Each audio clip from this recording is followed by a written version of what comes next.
Bonjour à tous, bienvenue à notre e-conférence, notre deuxième. On espère que vous étiez des nôtres pour la première. Vous pourrez aller vraiment réécouter la première conférence. Ça a été un grand succès, provoqué quelques réflexions, mais c'est une joie de plonger dans les Écritures ensemble. Et pour cette seconde conférence, on aborde un sujet qui, étrangement, peut sembler polémique, mais en réalité qui est fondateur à l'Évangile. Quelqu'un qui ne saisit pas ce sujet-là, ma foi, va passer à côté vraiment de la splendeur de l'Évangile, de l'œuvre de Christ pour nous. On parle de la substitution pénale. Qu'est-ce que c'est la substitution pénale? Peut-être que vous n'êtes pas familier avec ce sujet-là. Le fait que Christ est mort à notre place et, deuxièmement, le fait qu'il a pris la colère de Dieu sur lui-même. Et donc, c'est un sujet qui est peut-être nouveau pour certains d'entre vous. Pour d'autres, vous l'avez en arrière-plan sans jamais vraiment avoir pu le définir. Peut-être que vous n'avez pas été exposé de manière assidue à ce sujet-là. On espère que vous allez faire de belles découvertes. Et vraiment, notre désir, c'est que ça vous pousse à l'adoration, à louer notre Dieu, à trouver une joie réelle dans l'Évangile. Alors, sans plus tarder, on y va d'un premier exposé avec notre ami Florent Varac. Florent va nous exposer le jour du grand pardon dans le livre de Lévitique au chapitre 16. Florent est pasteur et est professeur à l'Institut biblique de Genève. Il est directeur international de la mission En Compass. On écoute Florent. Quand j'avais 18 ans, permis de conduire en poche, je me suis rendu à l'université avec ma petite voiture et je me suis garé sur une rue au stationnement alterné. C'est le type de stationnement où quand vous arrivez du 1 au 14 du mois, vous vous garez à droite et du 15 au 30 du mois, vous vous garez à gauche. J'imagine que les Québécois vous hallucinez devant la complexité du code de la route français, décidément très égalitaire. Et donc je me suis garé au bon endroit, 1,15 au matin. Et le soir, quand je suis rentré, eh bien, il n'y avait plus de voiture à droite, toutes les voitures étaient à gauche, et ma voiture avait été emportée par les hommes en bleu à la fourrière, et je devais payer une somme assez significative pour pouvoir l'extraire de la fourrière et repartir chez moi. Mon dilemme, c'est qu'en tant qu'étudiant, je n'avais que l'argent pour me véhiculer et pour manger, et je ne pouvais absolument pas sortir cette somme. Heureusement, un papa bienveillant qui avait quand même un peu de moyens m'a permis de sortir ma voiture de la fourrière et de rentrer chez moi. Alors, cette histoire de gosse privilégié n'inspire pas de grandes leçons morales, bien évidemment, mais j'ai réalisé à quel point j'étais quand même dépendant d'un autre pour me sortir de ce pétrin d'une faute involontaire, certes minime. Et en réalité, quand je regarde l'ensemble de mes fautes et de mes situations, de mes imperfections, de mes erreurs, elles sont tellement nombreuses que je ne sais vraiment pas comment m'en sortir par moi-même. Je ne sais pas aimer Dieu de tout mon cœur, en réalité. Je suis trop égoïste pour aimer mon prochain comme je m'aime moi, je le réalise. J'omets très souvent de faire le bien et je transgresse au moins en pensée la plupart des 10 commandements trop régulièrement. J'ai l'impression en fait que tout ce que je dis, tout ce que je touche, tout ce que je fais est marqué d'impureté, marqué d'imperfection, marqué de péché, marqué d'égoïsme. Et dans les moments les plus égoïstes qui me caractérisent, je me suis dit l'idéal ce serait que j'ai un frère jumeau. Vous voyez, le frère jumeau que je peux accabler chaque fois que je fais une faute. Si j'ai une voiture à sortir de la fourrière, c'est le jumeau qui payera. Si on doit me blâmer pour un mensonge ou quelque chose, oh, c'était mon frère jumeau. Un excès de vitesse, encore une fois, c'est mon frère jumeau. Et alors, si j'avais une convoitise, une calomnie, une colère, je pourrais toujours et encore accabler mon frère jumeau. Et ce serait génial. Et puis alors, ce qui serait encore mieux, c'est que ce soit le frère jumeau parfait. Parce que non seulement je pourrais l'accabler de mes maux, et lui ne dirait rien par amour, mais en plus, je pourrais lui faire toutes les choses pour lequel j'ai besoin de quelqu'un de parfait. Il pourrait passer mes examens à ma place, il pourrait faire toutes les choses correctes que je suis incapable de faire. Ce serait le deal du siècle. Je lui présente mes offenses, ou je l'accable plutôt de mes offenses, et lui me transfère quelque part une certaine mesure d'innocence par sa représentativité. Bien sûr, ce thème-là, c'est le thème de Jésus-Christ, c'est de la rédemption. Lui est en quelque sorte mon frère jumeau. Lui a rejoint notre humanité pour être en tout point semblable aux hommes, péché excepté, et c'est remarquable de réaliser qu'en la rédemption qu'il nous propose, nous devenons son enfant et il devient notre frère. Alors dans l'Ancien Testament, il se trouve 3 textes principaux qui illustrent à merveille cette substitution en quelque sorte qui a lieu au travers de Jésus-Christ. Il y a bien sûr Exode 12 qui nous montre par l'agneau sacrifié qu'il nous faudrait un jour un sacrifice qui nous sorte de la mort, qui nous libère du péché et de l'esclavagisme qu'il engendre. Et puis il y a Ésaïe 52 et 53, mon ami et collègue Fali en parlera tout à l'heure ou demain, et c'est une extraordinaire description de ce que ce serviteur viendrait faire pour ôter notre iniquité. Et puis il y a un troisième texte qui va occuper notre attention pour cette conférence, c'est celui de Lévitique chapitre 16, où nous voyons un rite assez complexe et en fait assez étrange, et qui illustre notre besoin d'être couvert, notre besoin que quelque chose, quelqu'un porte notre mal et notre iniquité. Alors, si vous voulez bien, je vous invite à ouvrir vos Bibles à Lévitique chapitre 16. Nous allons lire une partie de ce chapitre. On l'appelle le jour qu'il décrit, le jour de Yom Kippour, mais en fait, dans le texte hébreu, ce serait plutôt le jour des expiations. Yom Akipurim, c'est un pluriel parce qu'il s'agit d'expier l'ensemble des choses et des gens d'Israël. Il nous est résumé par le verset 33 de Lévitique 16 qui nous dit que le prêtre fera l'expiation pour le sanctuaire de sainteté, il fera l'expiation pour la tente de la rencontre et pour l'autel, il fera l'expiation pour les sacrificateurs et pour tout le peuple de l'assemblée. En fait, c'est assez tragique parce qu'on voit un prêtre qui est impur et qui a besoin d'être purifié de son impureté. On voit un prêtre qui est pécheur, qui doit offrir pour son péché. On voit un peuple qui est pécheur et qui a besoin qu'un sacrifice ait lieu pour couvrir son iniquité. Et on voit que même les prêtres, par leur impureté et par leur péché, ont souillé les lieux, pourtant qui étaient des lieux de sainteté, les objets du culte. C'est un peu comme si nous, les humains, il y avait un virus qui nous collait à la peau et que tout ce que nous touchons engendre une contamination. Et il faudrait une distanciation sociale, en fait une distanciation spirituelle complète et absolue, parce que tout ce que nous touchons, ça souille. Et c'est quelque chose d'extérieur à nous-mêmes qui peut nous sortir de cela. D'ailleurs, c'est aussi ce que le verset 30 souligne. « En ce jour, on fera l'expiation pour vous, afin de vous purifier. Vous serez purifiés de tous vos péchés devant l'Éternel. » Et Dieu dit à Aaron de réaliser ce rite afin qu'il ne meure pas. Et ce que nous découvrons et ce que nous apprenons de ce que nous enseigne Lévitique 16, c'est que Christ payera pour les péchés de ses enfants pour les éloigner à jamais. C'est toute l'image et tout le symbolisme qui est présent et que nous allons décortiquer alors que nous parcourons une partie de ce texte que j'aborderai en 2 points principaux. Et donc on va commencer avec les versets 1 à 14, Lévitique 16, 1 à 14, où nous voyons ici la purification du prêtre et de sa famille, et j'espère en tirer quelques remarques pertinentes pour notre compréhension de ce que Christ a fait à la croix. Donc Lévitique chapitre 16, les versets 1 à 14. L'Éternel parla à Moïse après la mort des 2 fils d'Aaron, qui s'étaient présentés devant l'Éternel et qui en étaient morts. L'Éternel dit à Moïse, « Parle à ton frère Aaron, afin qu'il n'entre pas en tout temps dans le sanctuaire au-delà du voile, devant le propitiatoire qui est l'arche, de peur qu'il ne meure. Car j'apparaîtrai dans la nuée sur le propitiatoire. Voici de quelle manière Aaron entrera dans le sanctuaire, avec un jeune taureau comme sacrifice pour le péché, et un bélier pour l'holocauste. Il se revêtira d'une tunique sacrée en lin, et portera sur son corps des caleçons de lin. Il se ceindra d'une écharpe de lin et se couvrira la tête d'un turban de lin. Ce sont les vêtements sacrés dont il se revêtira après avoir lavé son corps dans l'eau. Il recevra de la communauté des Israélites 2 boucs en sacrifice pour le péché et un bélier pour l'holocauste.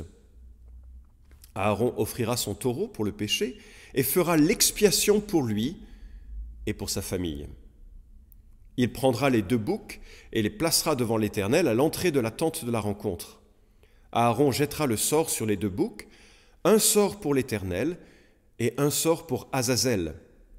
Aaron offrira le bouc sur lequel est tombé le sort pour l'Éternel et en fera un sacrifice pour le péché. Et le bouc sur lequel est tombé le sort pour Azazel sera placé vivant devant l'Éternel pour servir à l'expiation et pour être chassé dans le désert pour Azazel. Aaron offrira son taureau pour le péché et fera l'expiation pour lui et pour sa famille. Il égorgera son taureau pour le péché Il prendra un brasier plein de charbon ardent, ôté de dessus l'autel devant l'Éternel, et 2 pleines poignées de parfums aromatiques en poudre. Il portera cela au-delà du voile. Il mettra le parfum sur le feu devant l'Éternel, afin que la nuée du parfum couvre le propitiatoire qui est sur le témoignage, et il ne mourra pas. Il prendra du sang du taureau et fera l'aspersion avec son doigt sur le devant du propitiatoire, vers l'est. Il fera 7 fois avec son doigt l'aspersion du sang devant le propitiatoire. Nous arrêtons notre lecture, on reviendra sur la suite des versets un petit peu plus tard. Mais nous voyons ici le frère aîné de Moïse, Aaron, celui qui a donné du courage à Moïse alors qu'il devait parler devant le Pharaon. C'était un peu son porte-parole, alors que lui-même se sentait un peu embarrassé de parler devant le Pharaon. Et il a le privilège distinctif d'être le premier grand prêtre d'Israël, mais là, cet homme est défait. Il vient de lui arriver ce que redoute tout père de famille, toute mère de famille, c'est que 2 de ses 4 fils sont morts. 2 de ses enfants sont morts au service. Et leur service n'était pas un service militaire, ils ne se sont pas couverts de médailles alors qu'ils essayaient de remporter des batailles. Ce n'étaient pas non plus des casse-cou qui auraient essayé de gagner des concours GoPro avec des ailes volantes et ils se seraient cassé la figure pour tenter d'immortaliser leur nom sur une vidéo YouTube spectaculaire. Ce n'étaient pas non plus des gens remarquables qui avaient dévoué leur vie au combat contre Ebola et puis ils auraient été emportés par la maladie. En fait, ils étaient prêtres de Dieu, et ils sont morts de leur service parce que Dieu les a repris, carbonisés instantanément dans un jugement qui les a emportés. Vous voulez un job prometteur? Devenez prêtre. Vous n'aurez pas de terre, vous aurez l'estime du peuple, mais si vous faites une erreur, vous serez carbonisé instantanément. Et bien sûr, c'est une illustration absolument terrible, mais tellement vive qu'on ne peut pas s'approcher de Dieu n'importe comment, avec des involtures. Quelque part, c'est comme un moustique qui s'approcherait d'une lampe halogène, la lampe gagne toujours.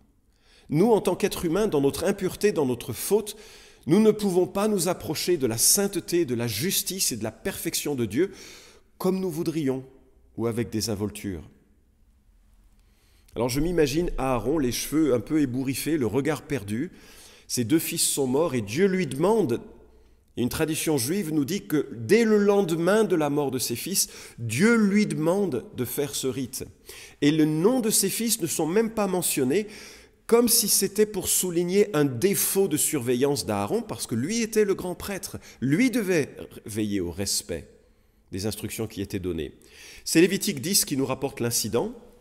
Les fils d'Aaron, Nadab et Abihu, prirent chacun un brasier, y mirent du feu et posèrent du parfum dessus. Ils apportèrent devant l'Éternel du feu étranger, ce qui était en contradiction avec l'ordre de Dieu. Alors le feu sortit de devant l'Éternel et les consuma. Ils moururent devant l'Éternel. Qu'est-ce qui s'était passé? En fait, ça fait partie des premiers sacrifices, en quelque sorte, que le peuple offre suite aux instructions qui nous sont données en Exode et en Lévitique. Et la Bible nous dit qu'un feu vient du ciel. C'est Dieu lui-même qui envoie le feu, qui allume le feu, comme pour dire son approbation, son appréciation, sa propitiation. Il est heureux que ces rites se mettent en place parce qu'ils vont avoir un sens très important pour le peuple d'Israël. Dieu allume un feu et il attend que ce feu soit entretenu par les prêtres de façon perpétuelle et continue. Et voilà que les 2 fils d'Aaron, probablement un peu éméchés par l'alcool, c'est ce qui ressort du verset 8, on a le sentiment que l'alcool a joué un rôle, arrivent et on ne sait pas, peut-être ils ont tellement bu qu'ils se sont endormis et que le feu est devenu, s'est éteint plus ou moins, ou peut-être qu'ils se sont dit, un feu, c'est un feu, peu importe d'où il vient ce feu. Non, c'est pas peu importe, si Dieu dit quelque chose sur la manière dont on doit nous approcher de lui, c'est lui qui a raison, c'est pas nous. Bref, peut-être ils ont créé leur propre feu et ils ont décidé d'apporter ce feu et ils sont instantanément consumés. Dieu reprend ces hommes, un peu comme il reprendra les fils de Corée devant toute la population, un peu comme il reprendra bien plus tard Ananias et Saphira, sans que le feu, par contre, joue un rôle. Et Dieu établit ce rituel pour que Aaron ne meure pas à son tour. C'est ce que nous dit le verset 2. Pour que les autres prêtres ne meurent pas. Pour que Israël ne meure pas. Je ne sais pas si vous avez déjà ressenti ce sentiment, le poids du péché associé au poids du service. Peut-être vous êtes en route pour animer une réunion de prière. Peut-être vous êtes en route pour conduire une étude biblique avec un groupe de jeunes. Peut-être vous êtes en route pour prêcher. Et puis là, vous êtes un peu accablé par la réalité que vous n'avez pas à votre cou que des perles de sainteté accrochées. Il y a sur votre conscience et sur votre souvenir peut-être un certain nombre de convoitises, peut-être des paroles blessantes à l'égard de votre conjoint, peut-être des propos durs à l'égard d'un collègue, peut-être des ambitions déplacées, peut-être une série de comportements. Et il y a un sentiment très vif d'indignité, de péché, d'imperfection, de honte, de culpabilité. Alors vous partagez probablement le sentiment qui est là, chez Aaron. Et en fait, Lévitique chapitre 1 au chapitre 15 nous montre que tellement de choses sont capables de souiller les Israélites, du contact d'un mort à une alimentation incorrecte, une sexualité hors cadre, la maladie. En fait, tellement de choses peuvent rompre cette communion avec Dieu. Alors Dieu demande 4 choses à Aaron. La première chose, c'est qu'il doit changer ses vêtements. En fait, les vêtements du grand prêtre, normalement, étaient flamboyants. C'était plutôt des vêtements de prince, d'ailleurs. Il y avait 8 pièces distinctes, avec de l'or, des pierres précieuses. Et Dieu demande à Aaron qu'il enlève ces vêtements prestigieux pour se revêtir de lin, un vêtement très simple. Rachi, un sage du judaïsme, spiritualise en brun en disant qu'il ne fallait pas qu'il porte l'or parce que l'or rappelait le veau d'or et qu'il ne fallait pas qu'il entre dans ce jour d'expiation avec l'accablement de l'accusation du péché du peuple. Un brin spiritualisant, mais intéressant. Bien sûr, quand on regarde le reste de l'Écriture, on voit l'armée du ciel en Apocalypse 19, 14, vêtue de fin lin blanc, un dépouillement qui permet davantage à la gloire de Christ de resplendir et en même temps, Godet remarque qu'en Ézéchiel 9, 2, 11, etc., plusieurs autres passages, l'ange de l'Éternel lui-même paraît vêtu de lin blanc. C'est ce médiateur parfait entre Dieu et les hommes, c'est à ce médiateur parfait, entre Dieu et les hommes que ressemble le souverain sacrificateur quand il entre une fois par an dans le lieu saint. Fin de citation. Une simplicité qui n'est pas sans faire écho à la simplicité d'Ésaïe 52 et 53. Il n'avait rien pour attirer l'attention, ce serviteur qui viendrait ultimement pour porter nos péchés. Il y a quelque chose de l'ordre de l'humilité qui sied à ce grand prêtre alors qu'il se présente et qu'il présente du sang pour réaliser l'expiation. Quelque part, ça me rappelle la première des béatitudes. Heureux les pauvres en esprit, car le royaume des cieux est à eux. On ne peut pas venir avec les mains pleines de nos propres trésors pour plaire à Dieu. On vient pauvre spirituellement et on le reconnaît, on dit à Dieu, j'ai rien en fait, j'ai rien. C'est presque comme si on venait avec un fin lin qui ressemble finalement à un linceul. On n'a rien à présenter. Dieu ne nous accepte ni pour nos beaux yeux, ni pour nos bonnes œuvres, uniquement à cause de ce que lui réalise pour nous laisser vivre en sa présence. Deuxièmement, il doit offrir son taureau pour lui et sa famille. Le verset 11 nous parle d'un taureau qui sera égorgé. Une partie des braises qui a recueilli ce sacrifice sera mise sur une pelle, portée à l'intérieur du lieu très saint, devant l'arche de l'Alliance. Et là, il doit mettre 2 poignées de parfum. Et on imagine bien sûr cette fumée qui va monter, qui va servir à la fois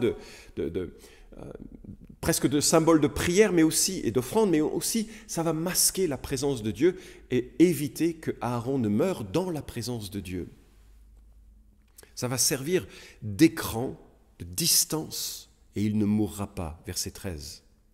Et il offrira ce taureau pour ses dérapages, et il offrira un bélier pour cette offrande qui va monter en guise de souvenir devant Dieu.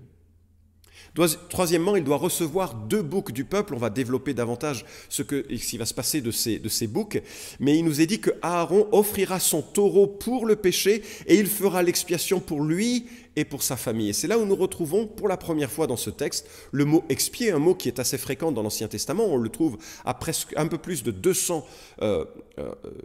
fois dans le Tanakh.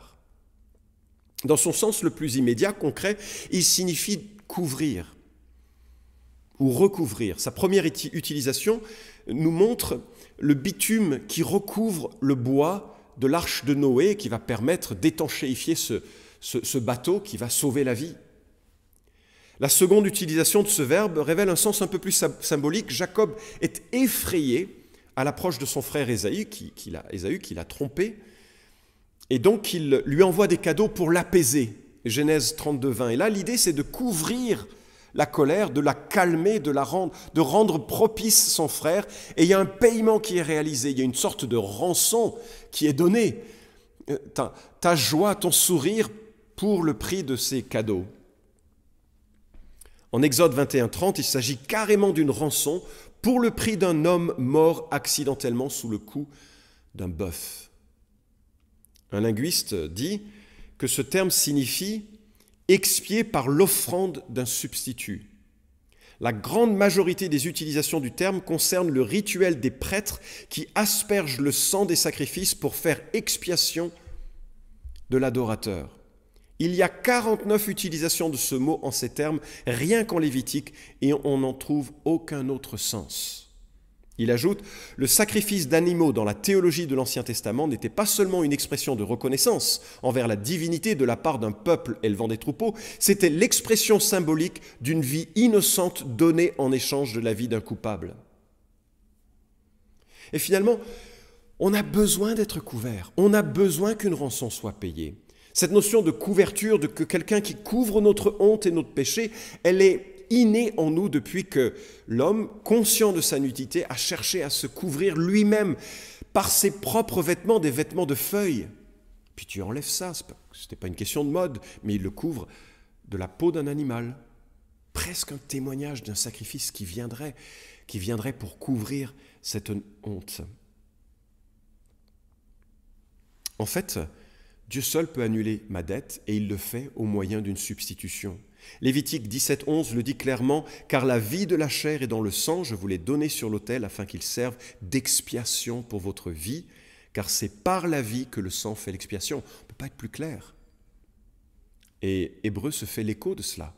Hébreu 9, 22, « Selon la loi, presque tout est purifié avec du sang, et sans effusion de sang, il n'y a pas de pardon. » Et cela prépare l'effusion de sang complète, suffisante, absolue, celle de Jésus, le Messie, promis et envoyé pour réaliser cette expiation. Et puis quatrièmement, il doit présenter le sang 7 fois sur le propitiatoire. Voilà que Aaron a tué son taureau, et en fait, ce n'est pas une scène facile à réaliser pour nous qui sommes des urbains modernes en quelque sorte. La viande, on l'achète en barquette toute prête, et on n'est pas confronté à l'expiration d'un animal. Je me souviens d'un ami dont le père est éleveur et qui nous a invités à participer à un moment où on s'occupait des agneaux et des moutons. Quand je dis s'occuper, c'était on allait créer des côtelettes. Hein. Et même lui, qui était pourtant habitué à ce moment où il fallait tuer l'animal, je voyais qu'il n'était pas très à l'aise, qu'il faisait attention que les couteaux soient bien aiguisés, que l'animal ne souffre pas ou peu, que ce soit rapide. Et c'est pas rien de voir quelque chose mourir. Et moi, je faisais comme si ça ne m'affectait pas, mais en fait, c'était touchant, et je n'avais jamais vu ça. Et je me suis fait la remarque qu'en fait, tous les jours, quelque chose meurt pour que je vive. Le bon beefsteak que je prends, je peux l'utiliser et il va me faire vivre parce que quelque chose est mort pour que moi-même je puisse vivre. Et même le vegan doit réaliser que la carotte est morte pour qu'il vive. La vie est fondée sur cet échange fondamental. Alors il doit prendre ce sang-là, rentrer dans le lieu très saint, et puis faire l'aspersion du sang devant le propitiatoire. Et j'imagine Aaron inquiet, parce que avec le souvenir du décès de ses 2 fils, et penser que peut-être lui-même ne doit pas faire un faux pas. Et j'imagine le voir rentrer, présenter la braise, présenter le parfum, sentir ce parfum remplir cet espace en fait relativement exigu, discerner dans la pénombre ces deux chérubins, ces deux statues de chérubins, des anges qui étaient là pour, dans Genèse, empêcher, garder la présence de Dieu, empêcher les hommes de venir en arrière et de rentrer dans la présence de Dieu. On sent que ce sont des anges qui ont l'épée à la main et qui sont prêts à tirer, à tuer tous ceux qui viendraient à Dieu de façon indigne. D'ailleurs, c'est intéressant que dans les instructions de construction, Dieu demande à Moïse de faire en sorte que les chérubins aient les yeux fixés sur le propitiatoire. C'est comme s'ils avaient envie, par leur désir de protéger la sainteté de Dieu, de tuer tout ce qui s'approche de Dieu et qui serait impur, donc de tuer tous les humains. Et puis Dieu leur dit, non, regarde l'expiation qui a lieu. Regarde les yeux fixés sur cette expiation. Et puis là, donc, dans cette pénombre un peu, Aaron devait faire cette aspersion de sang. Alors je voudrais citer ou rapporter une anecdote de la tradition juive. Le Talmud indique que le grand prêtre devait asperger une fois vers le haut, puis 7 fois vers le bas. Mais bien sûr, pour les Juifs, ce n'est pas suffisant. Ils sont très attachés à la précision rituelle des choses, alors ils sont interrogés, mais il fallait faire comment exactement? Alors la Mishnah précise, et elle dit la chose suivante, il devait en asperger une fois vers le haut et 7 fois vers le bas, en visant à n'asperger ni vers le haut ni vers le bas, mais à Kematzlif, c'est-à-dire comme un fouet. Fin de la citation. Et il y a des juifs messianiques qui ont fait la remarque suivante. Rashi, le célèbre commentateur rabbinique du Moyen-Âge, admet qu'il ne comprend pas ce que cela signifie réellement, tandis que le rabbin Ovadia Bertenura suggère que ça devait être une motion comme si l'on fouettait quelqu'un de ses épaules vers le bas. Et certains ont même suggéré qu'à l'origine, il s'agissait du mot Kematzliv, comme une croix. Mais les implications évidentes de ce mot étaient trop pour les sages du judaïsme et qu'ils l'ont changé en Kematzlif à la place. Mais quel que soit et je termine la citation là-dessus, quel que soit le sens et la précision de ce geste, on a là le symbolisme que du sang est coule, frappé comme le sera frappé Jésus. Frappé pour que la vie soit donnée. Quelle anticipation du sacrifice de Christ. Voilà donc notre prêtre, verset 11, qui a fait l'expiation pour lui et pour sa famille. Mais ce n'est pas terminé. Alors bien sûr, il doit le faire chaque année, et chaque année, et chaque année encore. Et aujourd'hui, alors que les sacrifices ne sont pas permis, ça a été remplacé par une série de prières et de récitations et de lectures. Mais chaque année, il faut faire ce jour des expiations. Et puis il y a une deuxième étape qui est évoquée ici, la purification du peuple et des sanctuaires. Et je vous invite à reprendre la lecture de Lévitique chapitre 16 à partir du verset 15 et jusqu'au verset 22. Lévitique 16, 15 à 22. Il égorgera le bouc pour le péché du peuple et il en portera le sang au-delà du voile. Il fera avec ce sang comme il a fait avec le sang du taureau. Il en fera l'aspersion sur le propitiatoire et devant le propitiatoire. C'est ainsi qu'il fera l'expiation pour le sanctuaire à cause de l'impureté des Israélites, de leurs crimes et de tous leurs péchés. Il fera de même pour la tente de la rencontre, qui demeure avec eux au milieu de leur impureté. Il n'y aura personne dans la tente de la rencontre lorsqu'il entrera pour faire l'expiation dans le sanctuaire, jusqu'à ce qu'il en sorte. Il fera l'expiation pour lui et pour sa famille et pour toute l'assemblée d'Israël. Il sortira vers l'autel qui est devant l'Éternel et il fera l'expiation pour l'autel. Il prendra du sang du taureau et du sang du bouc et il en mettra tout autour sur les cornes de l'autel. Il fera 7 fois avec son doigt l'aspersion du sang sur l'autel. Il le purifiera et le sanctifiera à cause des impuretés des Israélites. Il achèvera de faire l'expiation pour le sanctuaire, pour la tente de la rencontre et pour l'autel, puis il fera approcher le bouc vivant. Aaron posera ses 2 mains sur la tête du bouc vivant et confessera sur lui toutes les fautes des Israélites et tous leurs crimes avec tous leurs péchés, et il les mettra sur la tête du bouc. Puis il le chassera dans le désert par l'intermédiaire d'un homme disponible. Le bouc emportera sur lui toutes leurs fautes dans une terre désolée. On chassera le bouc dans le désert. Le rituel se répète ici. Dans un premier temps, il faut faire l'expiation du sanctuaire. Et c'est un peu dingue en fait cette histoire. Parce que même les objets sacrés sont souillés par les adorateurs. Même la tente est salie par le peuple. L'humanité, depuis la chute, contamine tout. Nos relations entre nous sont contaminées par le péché. Notre relation à Dieu, bien sûr, est contaminée par le péché et l'impureté. La nature tout entière souffre, gémit, parce qu'elle a été assujettie à la malédiction depuis le péché de l'humanité. Et voilà que même les objets sacrés deviennent impurs parce que les hommes et les femmes sont impurs et pécheurs.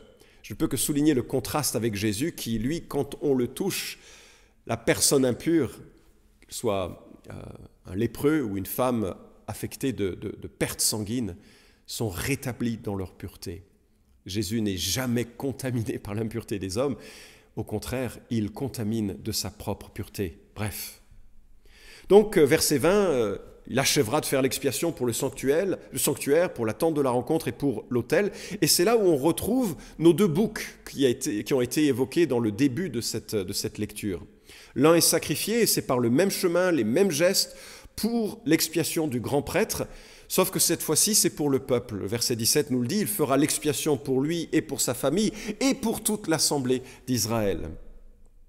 Mais là, il y a un second bouc. Et le rabbin allemand Samuel Raphael Hirsch nous affirme que les deux boucs de Yom Kippour étaient, selon la tradition, de conformation rigoureusement identiques. Âge, couleur, prix, rien ne les distinguait. Ensemble, ils sont présentés devant le prêtre et c'est lui qui leur appose la plaque d'or sur laquelle est gravé le mot qui les envoie, à la perdition ou à la consécration. Il est certain que ce sacrifice est l'un des plus puissants symboles que connaisse la Torah. Fin de citation. Alors c'est trop étrange, parce que Aaron prend ce bouc vivant que Dieu a désigné, il met les mains sur la tête du bouc et il confesse, verset 21, toutes les fautes des Israélites, tous leurs crimes, tous leurs péchés. Alors une panoplie de mots qui évoquent vraiment l'ensemble des problèmes de l'humanité et des problèmes du peuple. Faute, crime, péché, il y a d'autres termes qui pourraient être employés, mais on voit ce qui est là, c'est que c'est un bouc qui absorbe le mal, il le reçoit plutôt, enfin, il l'incarne, il le représente, c'est symbolique tout ceci. La notion d'imposition des mains, c'est quand même une notion de représentativité. Et donc c'est comme si le bouc là représente en quelque sorte le prêtre, représente le prêtre dans sa fonction de grand prêtre qui confesse les péchés du peuple. Voilà donc que ce bouc représente le peuple déchu d'Israël. Et le verset 22, le bouc emportera sur lui toutes leurs fautes dans une terre désolée, on chassera le bouc dans le désert. Alors, comment comprendre ce rite saisissant ? D'un côté, un bouc pour l'Éternel et de l'autre, un bouc pour Azazel. C'est ainsi que ça nous est rapporté au verset 8. C'est un peu mystérieux et plusieurs interprétations ont été données à ce sujet. Rachi voit là une montagne abrupte et escarpée. Le Rabbi Eliezer dit que ça désigne plutôt les démons du désert ou le génie du mal. Et c'est l'idée un peu qui est ensuite va donner naissance à une théorie de l'expiation dans laquelle il fallait apaiser, faire une offrande de bonne volonté à l'ennemi, l'accusateur d'Israël, pour essayer de le calmer dans son activité. Et il serait là pour conjurer les forces hostiles et démoniaques. Et Origène, donc père de l'Église, reprend cette image et il dit « Mais à qui le Christ a-t-il donné son âme en rançon ? Sûrement pas à Dieu. Serait-ce alors au malin ? Car il nous avait en son pouvoir jusqu'à ce que la rançon lui soit donnée, même la vie du Christ. »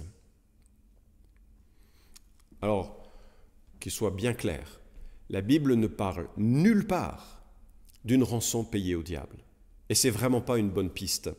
D'ailleurs, cette perspective de la doctrine a toujours été accueillie avec opposition. Athanase, Grégor de Nazianze sont vraiment opposés à cette notion. Il est vrai que ultérieurement, quand Christ meurt à la croix, il écrase celui qui avait le pouvoir sur la mort, c'est-à-dire le diable. Hébreux chapitre 2, verset 14. Il est vrai qu'il a dépouillé les principautés et les pouvoirs et les a publiquement livrés en spectacle en triomphant d'eux par la croix. Le Christ a triomphé du malin, il a écrasé, conformément à la première promesse que nous trouvons en Genèse chapitre 3, verset 15, il a écrasé, lui qui est la descendance de la femme, le diable, par sa mort sur la croix. Et en cela, il nous délivre de sa griffe. C'est pour ça que Colossiens 1, 12 à 14 nous exhorte, nous encourage à rendre grâce avec joie au Père qui nous a délivrés du pouvoir du ténèbre et nous a transportés dans le royaume de son Fils bien-aimé en qui nous avons la rédemption, le pardon des péchés. La chaîne d'événements extraordinaires, Christ écrase le diable et par son pardon, par l'expiation qu'il nous accorde, il nous libère de la griffe du malin, griffe qu'il ne pouvait avoir qu'à cause du péché en nous. Donc si on devait voir en Azazel une personnification du malin, le meilleur qu'on puisse dire, c'est que le malin voit le mal lui filer sous le nez. Et qu'il est bien plus approprié de considérer qu'il y a là l'image de l'exclusion, du bannissement, de l'errance telle que ça peut être l'image du désert dans l'Ancien Testament. C'est dans le désert qu'on renvoie tout ce qu'on ne veut plus revoir. Et peut-être qu'il y a là, de façon imagée et illustrée, ce que l'Écriture rapporte souvent, c'est que par une grâce qui défie toute imagination et tout entendement, Dieu éloigne de nous nos offenses. Ésaïe 43 nous dit, verset 25, « C'est moi qui efface tes crimes, pour l'amour de moi, je ne me souviendrai plus de tes péchés. » C'est Ésaïe 54,4 qui dit « Sois sans crainte, tu ne seras pas honteuse, ne sois pas confuse, car tu ne seras pas déshonorée, mais tu oublieras la honte de ta jeunesse et tu ne te souviendras plus du déshonneur de ton veuvage. » Psaume 103,12 nous le dit avec un verset qui nous est cher, « Autant l'Orient est éloigné de l'Occident, autant il éloigne de nous nos offenses. » Et Michée 7, 19 rapporte, « Il aura encore compassion de nous, il mettra nos fautes sous nos pieds, tu jetteras au fond de la mer tous leurs péchés. » Mais ce rituel avec les mains posées nous rappelle qu'il y a cette substitution. MacArthur et Mayhew, dans leur théologie systématique, nous disent « La description de l'imposition des mains sur la tête du bouc représente le transfert des péchés d'Israël sur le bouc vivant. Il est le substitut du peuple, condamné à mourir dans le désert, coupé d'Israël. Le bouc émissaire emporte toutes les iniquités des Israélites. » En outre, Lévitique 16, 24, etc. indique que tout le rite procure l'expiation aussi bien des péchés des sacrificateurs que ceux du peuple. On ne peut échapper à cette notion et cette image de la substitution. Alors le texte continue et on n'a pas le temps de l'aborder, mais on voit que le prêtre doit encore être purifié après avoir réalisé la purification, c'est ce que nous rapportent les versets 23 à 28, et il doit laver son corps, etc. Et puis versets 29 à 34 rapportent combien les lois doivent être reproduites et de façon continue, année après année. C'est l'établissement d'un rite perpétuel qui astreint le peuple à se souvenir qu'ils sont pécheurs, qu'ils ont besoin d'expiation et que c'est important de le faire année après année. C'est peut-être le seul endroit où la Bible prescrit un jeûne quand il s'agit d'humilier son âme. La plupart des traditions rapportent que c'est par le jeûne que les gens humilient leur âme et ça devait être quelque chose d'important et de régulier dans la vie d'Israël. Alors, pour conclure maintenant, que résout cette série de rites ? Beaucoup de choses et rien du tout. Beaucoup de choses parce qu'elles révèlent que l'entièreté de l'humain, dans ce qu'il est, dans ce qu'il touche, dans ce qu'il fait, est marquée par l'impureté et le péché. Je suppose que c'est votre expérience également. Elle révèle aussi que Dieu se soucie de remédier aux dangers mortels de notre condition humaine. Souvenez-vous, c'est lorsque les 2 fils d'Aaron sont morts, de s'être approchés de Dieu avec désinvolture, que Dieu établit ce rituel. Dieu vient au secours du pécheur en proposant un chemin. Encore faut-il que nous ayons l'intelligence spirituelle de reconnaître que c'est lui qui dicte le chemin, pas nous qui l'inventons ou qui le créons ou qui y réfléchissons comme nous le voulons. C'est lui qui nous donne de quoi l'approcher de façon juste. En cela, c'est un rite qui révèle qu'on ne s'approche pas de Dieu comme on le veut, mais aussi elle révèle que le prêtre peut faire quelque chose. pas pleinement, mais symboliquement, du temps de l'Ancienne Alliance en tout cas, parce qu'il pointe vers une réalité qui va l'accomplir. Alain Isus résume ainsi ce qui se passe en ce jour. Une fois par an, le jour des expiations, le grand prêtre asperge le propitiatoire, c'est-à-dire le couvercle de l'arche de l'Alliance avec le sang d'un taureau. Par ce sacrifice, la faute est couverte, et donc enlevée, effacée, cachée. L'expiation et la propitiation sont présentes dans la racine hébraïque pour couvrir, kapar, qui exprime un double but, celui de purifier les fautes des hommes et celui de rendre Dieu propice, favorable, c'est-à-dire l'apaiser de sa colère. Dieu est devenu souriant, propice, favorable. C'est moi qui ajoute cette dernière remarque. Mais en même temps, elle ne résout rien. Elle est pièce de théâtre, pédagogique, une forme de répétition générale qui d'ailleurs prend différentes formes tout au long de l'Ancien Testament pour bien qu'on réalise, ce sont des formes symboliques qui toutes vont s'incarner ou se représenter dans le sacrifice expiatoire de Jésus-Christ. Elle ne résout rien parce que chaque année c'est un fardeau accablant. Il y a quelque chose de l'ordre de l'incomplétude de ces rites qu'il faut faire et refaire et refaire et refaire. Et moi, je connais des juifs pieux qui, chaque année, demandent pardon, s'assurent qu'ils n'ont pas d'offense à régler et qui n'ont pas la paix de Dieu et ne sont pas apaisés face à leur culpabilité. Vraiment, ce rite pointe vers le bouc émissaire qui est celui de Jésus-Christ, qui lui est suffisant et complet. Quelques siècles plus tard, Hébreux 9 nous dit « Mais Christ est venu comme souverain sacrificateur, c'est-à-dire le souverain prêtre, le grand prêtre des biens à venir. Il a traversé le tabernacle plus grand et plus parfait, qui n'est pas construit par la main de l'homme, c'est-à-dire qui n'est pas de cette création. Il est entré une fois pour toutes dans le sanctuaire, non avec le sang des boucs et des veaux, mais avec son propre sang. C'est ainsi qu'il nous a obtenu une rédemption éternelle. Notre rédemption est achevée en Christ par cette substitution. Wenham, dans son commentaire, nous montre la distinction à faire entre la prêtrise lévitique et la prêtrise de Christ. Aaron était un pécheur qui devait offrir un sacrifice pour lui-même avant de faire l'expiation pour le peuple. Le Christ est pur et sans péché et n'a pas besoin d'offrir de sacrifice pour lui-même. Deuxièmement, Aaron devait répéter les sacrifices régulièrement. Le Christ a assuré une rédemption éternelle par sa propre mort. Les rituels d'Aaron lui assuraient l'entrée dans le sanctuaire terrestre, la mort du Christ l'a conduit dans le ciel. La répétition des sacrifices d'Aaron était un rappel constant de la persistance du péché. Le sacrifice unique du Christ a assuré le pardon permanent du péché. J'ai commencé en parlant d'un frère jumeau. Oui, vraiment, Jésus est le frère jumeau. Il est mon frère jumeau parfait. Il me représente pleinement devant le Père. Et il a absorbé la colère du Père en mourant pour mon péché. Jésus vit la vie parfaite que j'aurais dû vivre, mais que je n'ai pas vécue. Jésus connaît la peur, le jugement, la honte et la mort que j'aurais dû connaître, mais que je ne vivrai jamais.